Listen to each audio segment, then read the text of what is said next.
Hello friends, welcome to my channel once again. Friends, आज का जो मेरा टॉपिक है वो टिश्यूज का जो अगला टॉपिक है यानी अस्थायी ऊतक परमानेंट टिश्यू उसके ऊपर है। तो फ्रेंड्स, मैंने कुछ नोट्स कलेक्ट करे हैं, यहाँ पे लिखे हैं, तो जो मैं आप लोगों के साथ शेयर करने जा रही हूँ। आइए पढ़ते हैं। किसी भी जीवित या मृत कोशिकाओं का एक समूह होता है जो विभाज्योतक ऊतकों द्वारा बनते हैं, जो कि विभाजित करने की क्षमता को खो चुके होते हैं। फ्रेंड, जो अस्थायी ऊतक होते हैं ना, वो किसी भी जीवित या मृत कोशिकाओं का ऐसा समूह होते हैं, ऐसा उनका ग्रुप होता है जो कि विभाजुतक द्वारा बनते हैं, जो कि विभाजन की क्षमता को खो चुके होते हैं। मतलब जो भी डिवीजन वाला जो कैपेसिटी है वो इसका खो चुका होता है, अर्थात विभाज्योतक गतिविधियों में असमर्थ होते हैं। यानी कि जो डिविजिबिलिटी वाला उनके अंदर एक्टिविटी होता है वो खो चुके होते हैं। इन्हें ही हम अस्थायी ऊतक कहते हैं। इसमें मैंने कुछ पॉइंट्स लिखे हैं, इनको भी मैं आप लोगों से एक्सप्लेन कर दे रही हूँ। इनका आकार, आकृति व मोटाई निश्चित होती है। ये जीवित या मृत दोनों हो सकते हैं। फ्रेंड्स, जो अस्थायी ऊतक होते हैं, जो कि परमानेंट टिश्यूज होते हैं, इनकी आकार, आकृति, मोटाई निश्चित होती है, यानी एक निश्चित शेप में होती है। ये जीवित या मृत दोनों हो सकते हैं। फ्रेंड्स, ये जीवित भी हो सकते हैं और मृत भी हो सकते हैं, डेड भी हो सकते हैं और वो लाइव भी हो सकते हैं। अस्थायी ऊतक की कोशिकाओं के कोशिका द्रव्य में रिक्तिकाएं होती हैं।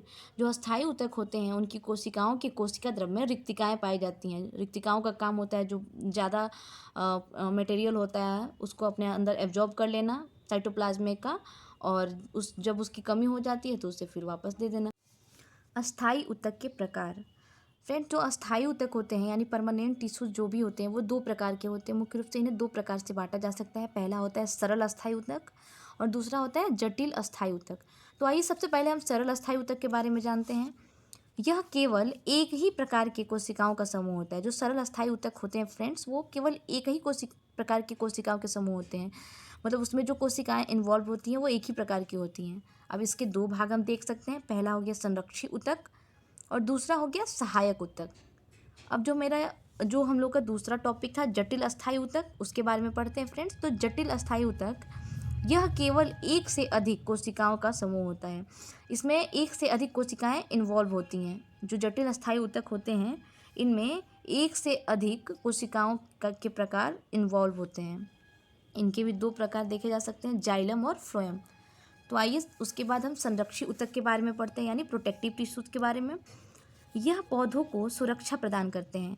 जो संरक्षी ऊतक होते हैं फ्रेंड्स, बच्चों, वो पौधों को सुरक्षा प्रदान करते हैं।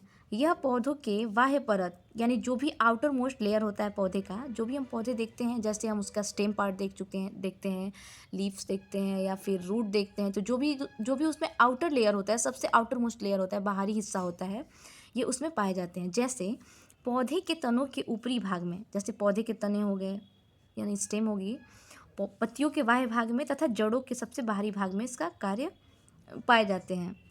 इसका कार्य पौधों के आंतरिक भाग की रक्षा करना है। फ्रेंड्स, इसका जो मेन फंक्शन है ना, जो मेन इसका वर्क है, वो यही होता है कि वो प्रोटेक्ट करते हैं। जो भी इंटरनल होता है प्लांट्स के अंदर, उसको ये बाहर से प्रोटेक्ट करते हैं, इंजरी से बचाते हैं, जो भी मैकेनिकल इंजरी आने वाली होती है उससे बचाते हैं। यह पौधों के बाह्य आंतरिक चोट तथा संक्रमण, जो भी संक्रमण होता है पौधों के अंदर, अचानक से कुछ हो जाता है संक्रमण, उससे तथा किसी भी प्रकार की यांत्रिक चोट यानी जो भी मैकेनिकल इंजरी होती है उससे बचाने का कार्य करते हैं। संरक्षी ऊतक के भाग मुख्य रूप से दो होते हैं। संरक्षी ऊतक जो भी होते हैं फ्रेंड्स, उनके दो भाग होते हैं। पहला एपिडर्मिस। आइए एपिडर्मिस के बारे में पढ़ते हैं।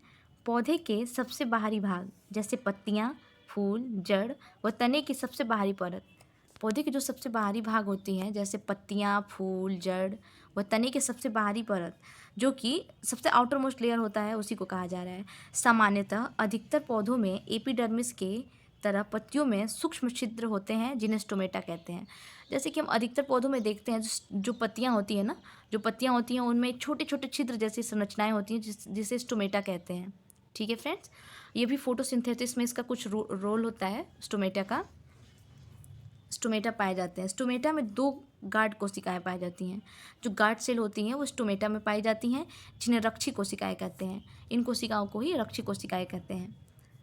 अब यहाँ पे देखते हैं, ये वायुमंडल से गैसों का आदान प्रदान करने और वाष्पोत्सर्जन यानी इवेपोरेशन की क्रिया के लिए आवश्यक है। जो रक्षी कोशिकाएं स्टोमेटा में पाई जाती है फ्रेंड्स, वो उनका मेन वर्क यही होता है, मेन उनका कार्य यही होता है कि ये वायुमंडल से गैसों के आदान प्रदान करने और वाष्पोत्सर्जन यानी इवेपोरेशन, जो गैसों का एक्सचेंज करने वाला जो प्रोसेस होता है गैसों का, और जो इवेपोरेशन यानी वाष्पोत्सर्जन होता है। फ्रेंड्स, जो ये वाष्पोत्सर्जन क्रिया होती है, जब कभी कभी पौधों में पौधों के बाहरी भागों से जब पौधे में ज़्यादा जल हो जाता है, जल की मात्रा जड़ों में ज़्यादा हो जाती है, तो पत्तियों से जल वाष्प बन के ऊपर निकल जाता है, बाहर निकल जाता है। उस क्रिया को इवेपोरेशन यानी वाष्पोत्सर्जन कहते हैं। मतलब वाष्प के रूप में उत्सर्जन, जल का उत्सर्जन वाष्प के रूप में जो होता है उसे वाष्पोत्सर्जन यानी इवेपोरेशन कहा जाता है।